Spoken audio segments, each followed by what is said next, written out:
Hello and फ़खैर रागले to all of you. मैं हूं फ़खर यूसुफज़ई और आप देख रहे हैं डिबेट विद फ़खर। आज की डिबेट में बात करेंगे बड़ी इम्पोर्टेंट खबरें हैं जिसके ऊपर आज हमने बात करनी है। एक तो पाकिस्तान में पहली दफ़ा सीएम पंजाब बनी है, फीमेल बनी है, यानी मियां नवाज शरीफ साहब की बेटी है मरियम नवाज साहिबा। बहुत अच्छी बात है और बल्कि खुशी की बात मैं कहूँगा है। लेकिन उन्होंने जो अपनी जो ओपनिंग रिमार्क्स उन्होंने दिए, तो उसमें उन्होंने इंडिया का ज़िक्र किया और उनके मॉडल को कहा कि बड़ा सक्सेसफुल है और हम लोग उस तरह क्यों नहीं कर सके, वो चीज़ें जो वो कर सके। स्पेशली नरेंद्र मोदी साहब के हवाले से अगर देखा जाए, तो उनके मॉडल को शायद सबसे सक्सेसफुल करार दिया गया। इस हवाले से बात करेंगे। इसके साथ-साथ लाहौर का एक अनफॉर्च्यूनेट इंसिडेंट हुआ, सेम उसी दिन जिस दिन मरियम नवाज़ साहिबा वहाँ की सीएम बनी। उस पे भी बात करेंगे कि हमारे अंदर टॉलरेंस क्यों नहीं है। और दूसरी बात कि उस चीज़ का किसी किस्म का ताल्लुक कोई मज़हब किसी चीज़ से भी नहीं था। फिर क्यों हम इस तरह के इश्यूज़ क्रिएट करते हैं और एक खातून हो या मेल हो या फीमेल हो, उनको हैरेस करते हैं क्यों? मज़हब के नाम पर। ये बात करेंगे। इसके साथ-साथ एक रावी के ऊपर डैम बना है। वैसे तो पाकिस्तान के अंदर इस पे मैं खबरें जब ढूँढ रहा होता हूँ, देख रहा होता हूँ, तो न्यूज़पेपर के फ्रंट पेज में जंग, द न्यूज़, डॉन के आई है ये खबर, लेकिन बहुत बड़ी खबर नहीं आई। क्या वजह है इसकी और हिंदुस्तान ने ऐसा क्यों किया है? इसके ऊपर भी बात करेंगे। और बात करने के लिए आप लोग सबके जाने-पहचाने हमारे, मतलब हम उनसे सीखते भी हैं, हम उनको देखते भी हैं। और अ, आप लोग भी देखते रहते हैं, अपना यूट्यूब पे भी अपना पॉइंट ऑफ व्यू देते हैं। डॉक्टर अमजद अयूब मिर्जा साहब हमें ज्वाइन करें। डॉक्टर साहब, once again thank you very much for joining my show. Thank you for having me, Fakhrji. Doctor साहब, शुरू करेंगे थोड़ा सा नरेंद्र मोदी साहब के हवाले से। आज से अगर 7-8 साल पहले देखा जाए, तो पाकिस्तान में उनके लिए एक और तरीके से माइंडसेट हुआ करता था, उनके हवाले से बड़ा नेगेटिव था। लेकिन उसके अंदर एक बहुत बड़ा चेंज आया है, शायद आपने भी महसूस किया हो या ना किया हो। लेकिन मैं जब अब देखता हूं, तो लोग पता है क्या बात करते हैं? कहते हैं मोदी साहब पाकिस्तान के वज़ीर आज़म तो नहीं, अगर हम उनको बुरा भला कहें, अपने मुल्क के लोग उनको प्यार करते हैं और उनको कहते हैं कि यार उन्होंने डिलीवर किया है। सिर्फ मरियम नवाज़ साहिबा भी क्योंकि पहली सीएम बनी है और पंजाब असेंबली के अंदर floor of the house Hindustan से थोड़ा-सा दूर ज़िक्र हुआ उनका, हिंदुस्तान का। आपकी एक बड़ी वायरल वीडियो भी उसके ऊपर चल रही है। थोड़ा-सा आपका कमेंट चाहूँगा इस चीज़ के ऊपर। बहुत शुक्रिया फखर यूसुफजई साहब। देखिए, बात ये है कि इसमें कोई शक नहीं है कि मरियम नवाज का बतौर एक खातून पंजाब की पहली वज़ीर आला बनने पर वो मुबारकबाद की मुस्तहिक हैं। उनकी बड़ी जद्दोजहद है, एक सियासी घराने में पैदा हुई हैं, आँख ही उन्होंने सियासत में खोली है। तो उसके बाद उन्होंने जिस तरीके से अपने वालिद साहब की कैंपेन चलाई, जलसे किए, पंजाब पूरे के दौरे किए, ग्रास रूट लेवल पे ना सिर्फ वर्करों से मिली बल्कि उनके जो एमपीएज, एमएनएज के कैंडिडेट्स होते हैं उनसे भी वो मुसलसल राब्ते में रहीं। उसके बाद फिर उन्होंने जो है वो सियासत में एक किस्म की समझ लें मास्टर्स की डिग्री कर ली जब वो जेल गईं और उनको काल कोठरी में रखा गया, फांसी की कोठरी में रखा गया और उनके ज़हनी तशद्दुद बहुत ज़्यादा किया गया उनके ऊपर।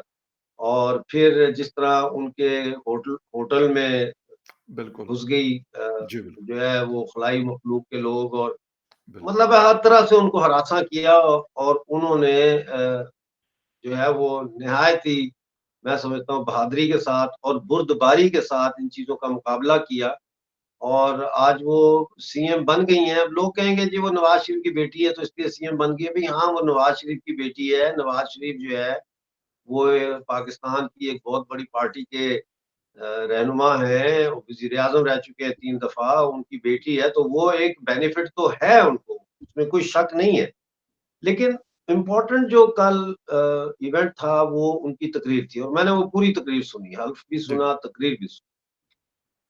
तो उसमें जो मॉडल उन्होंने दिया है पंजाब का इकोनॉमिक प्रोग्रेस का 5 साला मंसूबा समझ लें उसको, बिल्कुल। क्योंकि वो बार-बार ये कहती थी 5 साल बाद जब हम छोड़ छोड़ के जाएँगे पंजाब को तो एक बेहतर पंजाब होगा, तो वो 5 साला मंसूबा एक किस्म का उन्होंने बनाया है।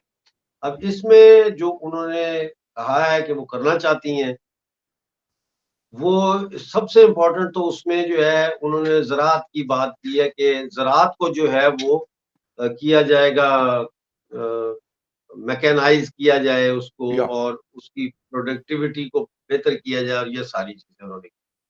दूसरा जो उन्होंने उसमें कहा है वो ये है कि फार्मर को मंडी तक लाने के लिए जो सड़कें हैं, उनको ठीक किया जाए। नई सड़कों का तो उन्होंने ज़िक्र नहीं किया, लेकिन उन्होंने कहा कि जो सड़कें ऑलरेडी मौजूद हैं, उनको बिल्कुल, काबिले इस्तेमाल किया जाए। इसी तरह से फिर उन्होंने हेल्थ सेक्टर की बात की है कि 5 शहरों में जो है वो state of the art hospitals बनाए जाएँ। फिर उन्होंने बिज़नेस फ्रेंडली एनवायरनमेंट कायम करने के लिए उन्होंने कहा है कि वन विंडो ऑपरेशन किया जाए। उसी में किसी को लाइसेंस चाहिए, किसी को कर्ज़ा चाहिए, किसी को जो भी चाहिए वो वन विंडो ऑपरेशन हो। उसको दफ्तर से दफ्तर दूसरे दफ्तरों में भाग-दौड़ ना करना पड़े, उसका टाइम ज़ाया ना हो, वगैरह-वगैरह। फिर उन्होंने यूथ की बात की है, लड़कियों की बात की है कि नौजवान ख़वातीन को जो है वो आसान कर्ज़े दिए जाएँगे और ग़ालिबन लड़कों से ज़्यादा उनको प्रेफ़र किया जाएगा। वेरी गुड, ये सारी चीज़ें हैं। फिर उन्होंने रूरल हेल्थ सेंटर्स को बेहतर करने की बात की है। फिर उन्होंने बात जो की है वो टेक कंपनीज़ को इंसेंटिव देने की जी, कि उनको लाया जाए पंजाब में और उनकी टर्म्स पे उनको लाया जाए। वो क्या चाहते हैं? वो किस किस्म की फैसिलिटीज़ चाहते हैं? टैक्स के हवाले से, जिसमें ज़ाहिर है कॉर्पोरेशन टैक्स आ जाता है। फिर यूनियनाइज़ेशन है कि वो जो इलाके या जो इंडस्ट्रियल ज़ोन्स होंगे जिनमें हाई टेक कंपनीज़ बाहर की आएँगी, वहाँ पे यूनियन साज़ी का हक होगा कि नहीं होगा? ये सारी चीज़ें जो हैं, इनको उन्होंने कहा है कि फैसिलिटेट करने के लिए हम तैयार हैं। तो ये सारा कुछ जो है ना जी, और फिर स्मार्ट सिटीज़ उन्होंने कहा लाहौर को वाई-फाई फ्री होगा पूरे लाहौर में। तो ये सारा कुछ जो है, ये बेसिकली भारतीय वज़ीर-ए-आज़म नरेंद्र मोदी जी का जो न्यू लिबरल इकोनॉमिक मॉडल है, ये उस उसी की अक्कासी है। वही है सारा कुछ, और ज़ाहिर है जी, ये सारा इसमें मियाँ मोहम्मद नवाज़ शरीफ साहब ने उनको बहुत गाइड किया होगा, क्योंकि वो खुद भी नरेंद्र मोदी को पसंद भी करते हैं और वो उनके साथ एक ही माइंडसेट है दोनों का, इंडस्ट्री के हवाले से, बिज़नेस के हवाले से। लेकिन मेरा सवाल जो है वो ये है कि ये करेंगे कैसे? देखें, इंडिया में जो किया है मोदी जी ने, ठीक है ना?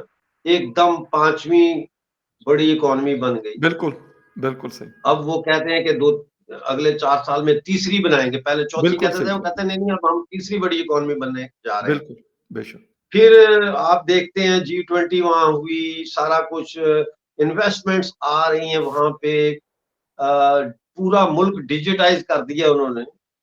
तो ये चीज़ें तभी वो कर सके हैं कि उनके जो गवर्नमेंट है या कैबिनेट है या पार्लियामेंट है, अगर बड़े पैमाने पे कहें, उसमें किसी दूसरे इंस्टीट्यूशन की मदाखलत नहीं है, एग्री। इंटरफेरेंस नहीं है।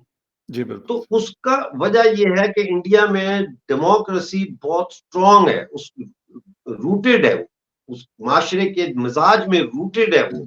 जी, और वहां की फौज तो वहां पे आके मोदी जी को नहीं कहती कि भाई हमने डीएचए बनाना है, समझ आई, बेशक, या हमने कोई फैक्ट्री खोलनी है।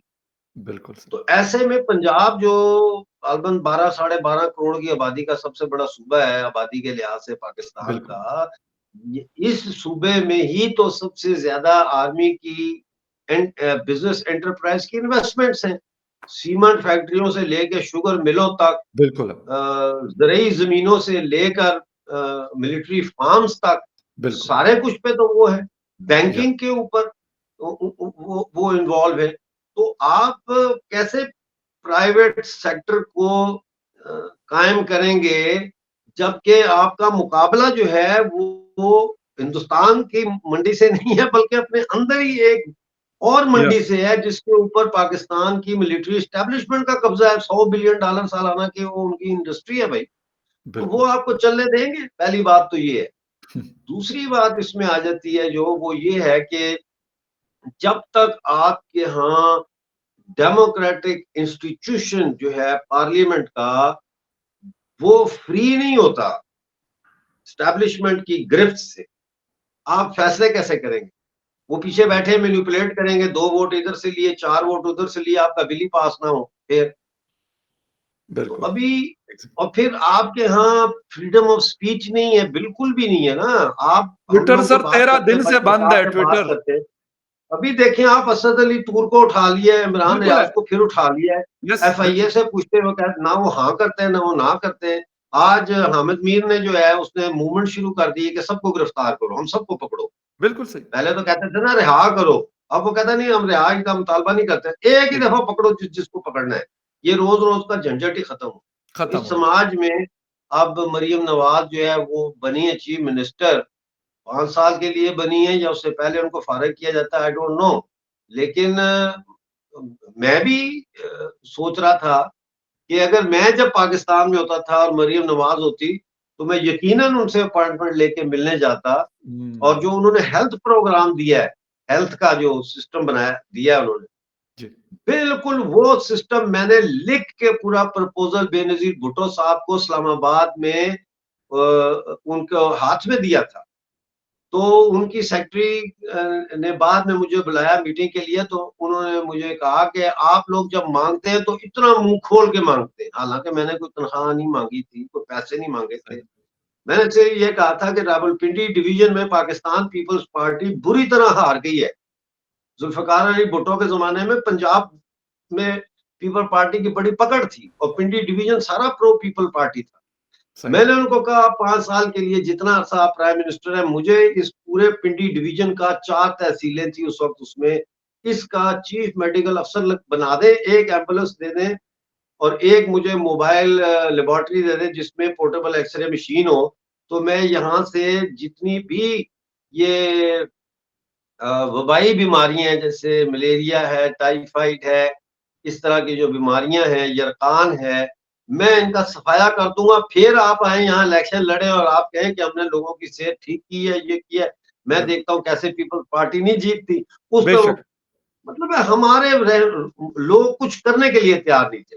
फिर राइट, मैंने एक ऑर्फनेज का प्रपोजल तैयार किया था कि मुझे ये जगह दी जाए, गवर्नमेंट अपने ही रखे वो जगह, मुझे खरीदने की या बेचने की जरूरत नहीं है, जी, गवर्नमेंट की मलकियत हो। हम डिजाइन करेंगे बेहतरीन दुनिया का ऑर्फनेज, मॉडल ऑर्फनेज, यतीम जी, खाना जिसको कहते हैं। और बिल्कुल, इन बच्चों की हम ऐसी तरबियत करेंगे एकेडमिक एजुकेशन के साथ साथ कि इनका इंटेलेक्चुअल लेवल जो है वो बहुत ऊपर हो, जिसका कल वो जिक्र कर रही थी अपनी तकरीर में कि यहाँ पे इंटेलेक्चुअल जो है वो लेवल जो है उसको भी ऊपर करना है।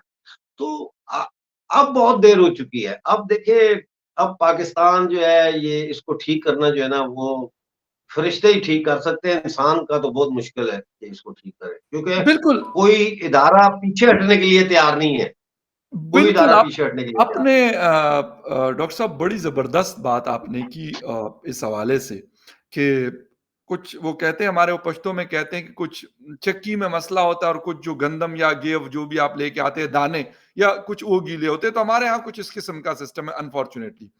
हम इंडिया की तारीफ अब क्योंकि मजबूरी में, मजबूरी का मतलब इसलिए वर्ड यूज कर रहा हूं कि हम इस लेवल पे पहुंच गए कि अभी भाई आप एक जिसे कहते हैं ना वो सूरज के सामने अगर हाथ यूं करेंगे तो सूरज नहीं छुप सकता। इंडिया का वो लेवल है कि मतलब वो सूरज वाला ग्लोबल मतलब उनके पास एक इन्फ्लुएंस है। अमेरिका उनके आगे पीछे फिर रहा है, चीन उनके आगे पीछे फिर रहा है, यूरोपीय यूनियन उनके आगे पीछे, मिडल ईस्ट उनके आगे पीछे। कौन है जो कहता हो कि नहीं जी हम इंडिया के साथ या मोदी साहब के साथ हम ना मिले? वो कहते मिलो मिलो, कोशिश करो कि मिलो, टाइम दे। सर, ये जो मरियम नवाज साहिबा कह रही है, क्या ये पूरे पाकिस्तान के ऊपर हमारे प्राइम मिनिस्टर ये कर कह सकते हैं कि भाई हाँ, इंडियन मॉडल को हम यहाँ पे कोशिश करेंगे, जितनी चीजें हो सके, हमारे पास पैसे नहीं है, हम आईएमएफ से लोन लेके करते हैं, इंडिया लोन तो नहीं पकड़ता, उनके पास तो अपने जेब में अपना पैसा है, इसलिए वो धड़ल्ले से खर्च कर रहे हैं, हमारे पास तो वो चीज नहीं है। तो आपको देखिए लगता फ़खर है कि ऐसी साहब, कोई बात ये है कि ये जिसको आप इंडियन मॉडल कह रहे हैं, जिसको जी, हम या मरियम जी इंडियन जी, मॉडल जी, हम तस्वर करते हैं, ये भी इंडियन मॉडल असल इंडिया का इंडिजिनस मॉडल नहीं है। ये सही, मिल्टन फ्रीडमैन का मॉडल है, ठीक, जो शिकागो स्कूल ऑफ इकोनॉमिक्स के से ताल्लुक था। उस जिनके बड़े शागिर्द जो है वो हुँ, आईएमएफ और वर्ल्ड बैंक में गए, और ये है सही, अनरेगुलेटेड फ्री मार्केट इकोनॉमी का कॉन्सेप्ट, गुड, जिसको जो चाइना में भी चला। अब तो मिल्टन की डेथ हो गई है, लेकिन जब वो जिंदा थे तो पोलैंड में जब कम्युनिज्म का खात्मा हुआ तो मिल्टन फ्रीडमैन ने कई दौरे किए थे पोलिश गवर्नमेंट को मशवरा देने के कि आपने कैसे इकोनॉमी को करना है। यही तन शॉपिंग के साथ मिल्टन फ्रीडमैन की मीटिंग्स हुई थी, जिनमें उन्होंने पूरा मैनुअल दिया था, इकोनॉमिक मैनुअल, कि डीरेगुलेटेड फ्री मार्केट इकोनॉमी, जिसको न्यू लिबरल इकोनॉमी आसान लफ्जों में, लेमैन के लफ्जों में कहते हैं, इसको कैसे इस्तेमाल किया जाए। तो हुँ। इंडिया ने वही मॉडल जो है अपनाया। फ़र्क सिर्फ ये है कि इंडिया ने उसको थोड़ा-सा अपने अंदाज़ में अपनाया है, क्योंकि वहाँ नेशनलाइज़्ड इकोनॉमी भी है और फ्री मार्केट भी है। जी। लेकिन ये मिल्टन फ्रीडमैन का है इकोनॉमिक मॉडल। जी, बिल्कुल सही है। अच्छा डॉक्टर साहब थोड़ा-सा लाहौर इंसिडेंट के ऊपर भी क्योंकि बात करना चाहते हैं पाकिस्तान की सोसाइटी का ठीक अनफॉर्च्यूनेटली है। 2, 3, 4 सालों में हमने बहुत सारी इस हुँ, किस्म की चीज़ें देखी हैं। लेकिन क्यों हमारे अंदर मतलब इतना टॉलरेंस नहीं है कि अगर कुछ अरबिक में कुछ भी लिखा हुआ है मतलब वो कोई सॉन्ग भी तो हो सकता है ना? अरेबिक में ये तो नहीं है कि सिर्फ कुरान अगर है तो वो एक अलग चीज़ एक किताब है, इल्हामी किताब है, लेकिन कुछ सॉन्ग्स भी हो सकते हैं, कोई पोएम भी हो सकती है, कुछ और भी हो सकता है। हम ऐसे हो गए कि वो एक खातून को इतना हम मतलब वो करें कि वो बेचारी फँसी हुई है तो भला हो शहरबानो साहिबा पीएसपी ऑफिसर का कि उसने अपनी जान पे खेल कर और उसकी जान बचाई।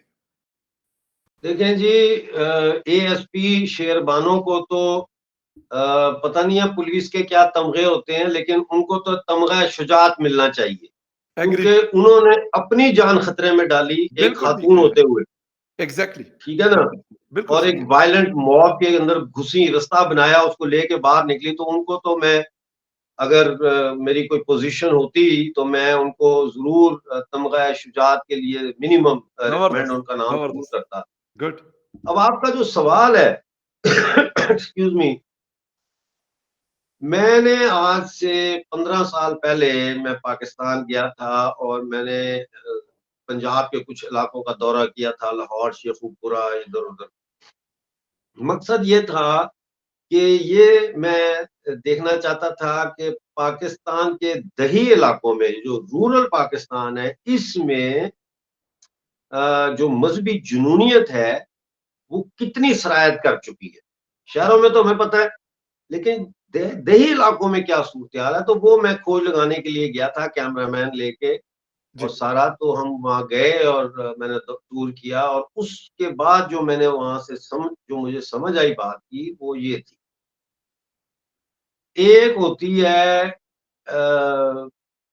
जिसे कहते हैं अ इंडोक्ट्रिनेशन, जो आप मीडिया के ज़रिए आपको की जाती है, या टेलीविज़न के ज़रिए या किताबों के ज़रिए इंडोक्ट्रिनेशन की जाती है।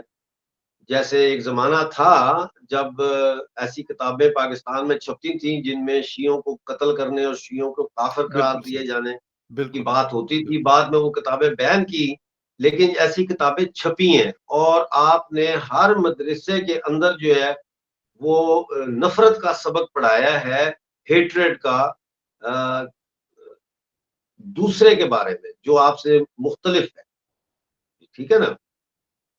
तो ये तो एक हो गई इंडोक्ट्रिनेशन। दूसरी एक और इंडोक्ट्रिनेशन मैंने नोट की, और वो है जिसको मैं कहता हूँ विज़ुअल इंडोक्ट्रिनेशन।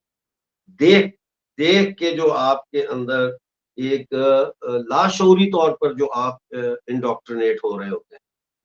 मिसाल के तौर पर आप कोई भी निसाब की किताब उठा लें, पाकिस्तान के स्कूलों की या यूनिवर्सिटी की, जब आप खोलते हैं तो उसके अंदर खाना काबा का फ़ोटो आएगा, फिर रोज़ा रसूल का फ़ोटो आएगा, फिर अरबी की आयतें आएँगी, फिर एक हदीस का कोई कोटेशन आएगा, फिर हम्द आएगी, फिर नात आएगी, और उसके बाद फिज़िक्स का पहला चैप्टर शुरू होगा। सही।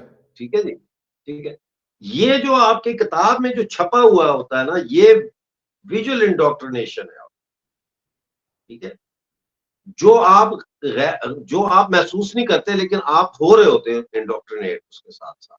तो जब हम गाँव में गए, एक गाँव में गए शेखुपुरा से आगे, तो वहाँ पे एक दुकान के आगे फट्टा लगा हुआ था, उस फट्टे के ऊपर पोस्टर्स बिक रहे थे, और वो पोस्टर थे कि किसी ने ऐसे किया हुआ है, इधर खाना काबा का फ़ोटो लगा हुआ है, दुआ माँग रहा है, किसी ने क्या कलमे लिखे हुए हैं, तो 4 कुल लिखे हुए हैं और ये चीज़ें लिखी हुई हैं। तो मैंने कहा इसका वीडियो बनाओ, ये विज़ुअल इंडोक्ट्रिनेशन है। This is visual indoctrination. क्या आप वो पोस्टर लेते हैं, आप अपने घर में लगा लेते हैं, बच्चा पैदा होता है, वो पढ़ नहीं सकता, लेकिन वो पहचान सकता है। अब वो वही डिजाइन कुल्लों का, चार कुल्लों का कहीं भी देखेगा तो वो उसको रिलेट करेगा उसके साथ। अब आ जाते हैं जो वाकया लाहौर में इचरा में हुआ, इसका ताल्लुक विजुअल इंडोक्ट्रिनेशन से है। क्योंकि जी, उस खातून ने कोई गुफ्तगू नहीं की, उसने वहाँ ये नहीं कहा कि भई इस्लाम में ये है तो ये है, या कोई ऐसी बात उसने ज़ुबानी नहीं बिल्कुल। की। जी, उसके बिल्कुल। लिबास के ऊपर छपी हुई तहरीर जो है, उसने ट्रिगर किया वहाँ के लोगों को, जो विजुअली सब को अनकॉन्शियसली इंडोक्ट्रिनेट हुए हैं over a period of decades, hmm, और वो उसका रिएक्शन था। ये पश्तो में भी लिखा होता ना अगर उसके कपड़ों पे, बिल्कुल। तो भी यही रिएक्शन होना था। वो समझते ये एग्री। शायद अरबी लिखी हुई है, जी, आयात लिखी हुई है। तो बिल्कुल। ये विजुअल इंडोक्ट्रिनेशन और बाकी जो आपकी मीडिया के ज़रिए इंडोक्ट्रिनेशन है, पिछले 50 साल तो समझ लें, 40 से 45 साल तो हो गए इसको। तो ये उसका रिज़ल्ट है। इसको ख़त्म करने के लिए फिर मैं वही कहूँगा, आवे का आवा बिगड़ा कहाँ से शुरू करेंगे आप? मतलब सबसे पहले तो आप अपनी डेमोक्रेटिक इंस्टीट्यूशन ऑफ पार्लियामेंट को सोवरेन बनाना पड़ेगा ना। एग्री। तो कैसे करेंगे? आप मिलिट्री के ऊपर टैक्स लगाएँगे, उनके कारोबारों पे टैक्स लगाएँगे। ज़राअत का मैं कल देख रहा था इंटरव्यू, लाहौर के हमारे बड़े सीनियर जर्नलिस्ट हैं ज़ुल्फ़िकार महतो, उनका उन्होंने ख़ावर नईम हाशमी का इंटरव्यू किया। ख़ावर नईम हाशमी हमारे दोस्त हैं सीनियर, उनको ज़िया उल हक के दौर में कोड़े भी पड़े थे, वो मसावात अखबार भी उन्होंने चलाया था भुट्टो साहब के लिए। तो वो उनका इंटरव्यू कर रहे थे, तो ज़ुल्फ़िकार महतो साहब ने उनको बताया कि 8,000 अरब हमारा एग्रीकल्चर का है, वर्थ 8,000 उसकी जो अरब, बिल्कुल, बिल्कुल। और वॉल्यूम टैक्स टैक्स जो है वो 4 अरब है। 8,000 कहाँ, 4 तो लगाएँगे टैक्स। बिल्कुल सही। इसी तरह आपका 19% ऑफ जीडीपी जो है वो आपका ये दुकानदार, ताजिर तबका है, यस। उस पे आप लगाएँगे टैक्स, तो वोट कौन देगा आपको? तो ये बड़े इंट्रिंसिक कॉन्ट्राडिक्टरी जो है ना ये चीज़ें हैं, तो बच-बचा के चलना पड़ता है, फूँक मार-मार बिल्कुल के सही। चलना पड़ता है। एग्री। बिल्कुल तो सही। मुझे एक बात की गारंटी है कि 5 साल में मरियम नवाज़ जिस तरह फ़ैशन करती हैं, बड़ा अच्छा लिबास पहनती हैं, जी, बिल्कुल। तो फ़ैशन में हो सकता है कोई तब्दीली आ जाए, लेकिन इकॉनमी में मुझे तब्दीली नज़र नहीं आती। बहुत बड़ी बात और बड़ी अहम बात है। सर एक शॉर्ट सा कमेंट चाहूँगा, रावी के ऊपर वैसे ही पानी के क्राइसिस है इस रीजन पूरे के अंदर। इंडिया डैम बनाया उन्होंने और हम इससे पहले कुछ प्रोजेक्ट्स के ऊपर वर्ल्ड बैंक के पास और इंटरनेशनल कोर्ट ऑफ जस्टिस में हम लोग गए और हमने उनको कहा, लेकिन उन्होंने कहा कि भई अगर आप वो पानी समंदर में फेंकते हैं और इंडिया उसको इस्तेमाल करना चाहता है तो आप उसको नहीं रोक सकते। लेकिन अब वो कह रहे हैं कि शायद 20,000 एकड़ से ज़्यादा ज़मीन इस पानी से सैराब होगी और लाज़मी सी बात है बिजली भी बनेगी। क्या देख रहे हैं कि हम मतलब जो हमारे पास अवेलेबल रिसोर्सेज़ है उसको भी यूटिलाइज़ नहीं करते, उसका इस्तेमाल में नहीं ला लेके आते। देखिए फ़खर भाई, बात ये है कि ये जब इंडस वाटर ट्रीटी हुई थी, तो 3 दरिया हिंदुस्तान की मल्कियत में दिए गए बिल्कुल। थे और 3 पाकिस्तान की, ठीक है जी, ना? बिल्कुल। अब रावी जो है वो इंडिया की मल्कियत में था, और रावी का जी, वैसे भी ज़्यादा पानी जो है, मोर देन 70-80% पानी वो पहले भी इंडिया ही यूज़ करता था, राइट। बाकी आपको करता था। जी। तो जब बारिशें होती थीं और मानसून वगैरह और रावी का दरिया चढ़ जाता था, तो पाकिस्तान कहता था, "ओ जी, इंडिया ने पानी छाड़ देता है, पानी छोड़ दो, इंडिया बिल्कुल। ने पानी छाड़ देता है।" यस, बिल्कुल। और जब बारिशें नहीं होती और दरिया का पानी कम हो जाता है, "जी, इंडिया ने साडा पानी बंद कर देता है।" हालाँकि दोनों बातें झूठी हैं। बात असल ये है कि आपने नम इसमें 2-3 चीज़ें, नंबर 1, आपने कभी रावी की सफाई की? कभी जी, आपने रावी के किनारों को बेहतर किया? कभी आपने ऐसी चीज़ें की जिससे रावी जब चढ़ जाती है तो वो पानी कहीं डाइवर्ट हो जाए? जी, बिल्कुल। आपने नहीं किया। और 95 से ये बात चल रही थी कि रावी का पानी इंडिया बंद कर देगा मुकम्मल तौर पे, क्योंकि शाहपुर कंडी डैम बना रहे हो। ये तो सबको पता था, नसीमा राव के दौर से ये बात चल रही। तो इनका काम था कि ये सोचते कि भाई हम चिनाब से या कहाँ से, कौन से दरिया से बड़ी जो है मेगा कनाल जो है वो खोदें या क्या करें कि पानी जो है वो रावी में आए, ठीक है? और रावी का पानी जो है वो एक कैनाल बन जाए ये सारी की सारी। या हम ऐसी रिजर्वायर्स बनाएँ जिनमें जितना पानी भी हमें आ रहा है उसको हम बचाते जाएँ, जोड़ते जाएँ, कुछ करते जाएँ। या हुँ, अगर ये रावी ने सूख ही जाना है और ये पानी खत्म ही हो जाना है, तो फिर alternate sources of water generation क्या होंगे लाहौर के लिए और उस पूरे खित्ते के लिए जहाँ से रावी गुज़र रहा है? कुछ नहीं हुँ, किया। तो इंडिया ने तो आपको 95 से कहा हुआ है कि हम डैम बना रहे हैं। हम पंजाब अपना जो इंडिया का पंजाब है इसको पानी देंगे, सैराब करेंगे 32,000 एकड़ को और 200 कुछ मेगावाट बिजली भी बनाएँगे, कुछ कश्मीर को देंगे, पंजाब को देंगे। तो आप बिल्कुल, इंडिया से गिला नहीं कर सकते। एग्री। आप सिर्फ़ अपने हुक्मरानों से गिला कर सकते हैं कि तुम लोग सोए हुए थे। बात फिर घूम फिर के वहीं आ जाती है कि पार्लियामेंट जब एग्री, बाइख्तियार ही नहीं है, जब सही, फैसले सही। ही नहीं होते, रातों-रात नो कॉन्फिडेंस का वोट आ जाता है, रातों-रात आपका प्राइम मिनिस्टर चेंज हो जाता है, रातों-रात आपकी पार्लियामेंट डिसॉल्व हो जाती है, तो फिर क्या बात कर रहे हैं फिर? फिर तो यही है कि टिकट कटा ते बाहर नू जा। टिकट कटाओ ते बाहर हाँ, जाओ। बिल्कुल हाँ, और अब यही हो रहा है। डॉक्टर साहब रोज़ हम कोई ना कोई खबर सुनते हैं कि पीआईए की एयर होस्टेस टोरंटो में गायब हो गई, तो कोई कहाँ पे गायब हो रहा है, तो यही हो रहा है वैसे। जिसका हाथ लगता है तो वो रुकता तो नहीं है, लेकिन कोशिश आपको पता है कि आजकल पाकिस्तानियों को वीज़े भी तो नहीं मिलते। 4 बदतरीन पासपोर्टों में हमारे पासपोर्ट का नंबर है। तो एक अलग ख़ैर बहुत बड़ी बहस है, उस पे किसी और टाइम बात करेंगे। लेकिन जिसका जुगाड़ लगता है ना, वो रुक नहीं रहा। यानी मैं यूथ की बात कर रहा हूँ। कि जितने भी यंगस्टर्स हैं उनकी टॉप प्रायोरिटीज यही है कि इस मुल्क से निकले, और ये बड़ा अफसोसनाक और खतरनाक है सर। ये ऐसा नहीं है। क्यों कोई अपना मुल्क छोड़ के जाता है? कोई तो रीजन है ना, कोई तो वजह है उसके पीछे की, नहीं तो एक बिल्कुल इनसिक्योरिटी है। पढ़े लिखे नौजवान और बाहुनर नौजवान जो बहुत जी ज्यादा बिल्कुल, पढ़े लिखे नहीं लेकिन उन्होंने डिप्लोमे किए हुए बिजली जी के, बिल्कुल, प्लम्बिंग के, कारपेंटरी के, बिल्कुल, वो बिल्कुल। सारे निकल जाएंगे, पीछे सारे टेररिस्ट रह जाएंगे। सर यही अफसोस हो रहा है कि ये बड़ा खतरनाक ट्रेंड है। और ये मैंने कहा ना, ये तो हमें वीज़े नहीं मिलते। अगर ये वीज़े मिल रहे होते तो पता नहीं, फिर तो मैं कहता हूँ कि आधा पाकिस्तान कहीं और होता। ये तो चले बस अब जो भी है, लेकिन कोई ईरान के रास्ते और कोई टर्की के रास्ते और कोई कहाँ निकल रहा है। लेकिन हमारे हुक्मरान पता नहीं कब सोचेंगे, ये पता नहीं है। और हुक्मरानों के ऊपर जो हुक्मरान बैठे हैं, असल शायद सोचने का मुकाम उनके लिए है। डॉक्टर साहब थैंक यू वेरी मच, आपके टाइम का बहुत शुक्रिया कि आपने शो ज्वाइन किया। And viewers thank you very much for watching debate with Fakhar Yusuf ji. किसी और डिबेट में आपसे फिर मुलाकात होगी, तब तक के लिए टेक केयर एंड बाय।